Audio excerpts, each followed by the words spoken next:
अक्टूबर से दिसंबर तक बीज से उगाया जाने वाला फूलों वाला पौधा कॉस्मोस है। ये मुख्तलिफ़ रंगों में होता है और इसके फूल बहुत ही छोटे छोटे होते हैं और बहुत ही खूबसूरत होते हैं।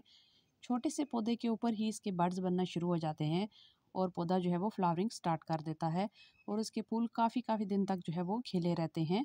और ये अप्रैल के आखिर तक जो है वो अच्छी तरह से फ्लावरिंग करता है। इसके फूल जो हैं,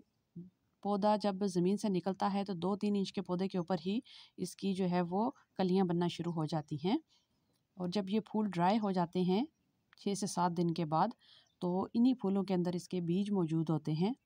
इस तरह से, जिनको आप कलेक्ट करके अगले सीज़न के लिए महफूज कर सकते हैं।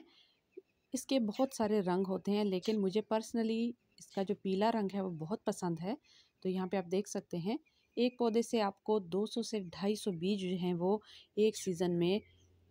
हार्वेस्ट हो जाते हैं। तो अगर आप भी बाहर के मौसम में इस तरह के रंग बिरंगी फूलों का नज़ारा अपने आंगन में देखना चाहते हैं या अपने बागीचे में देखना चाहते हैं, तो आपको चाहिए कि आप अक्टूबर, नवंबर या दिसंबर में भी आप इसके बीज जो हैं वो लगा सकते हैं। तो इस तरह की खूबसूरत जो फूलों की एक बहार है वो आपके आंगन में आपको देखने को मिलेगी, जो आपकी रूह को भी तरोताज़ा करेगी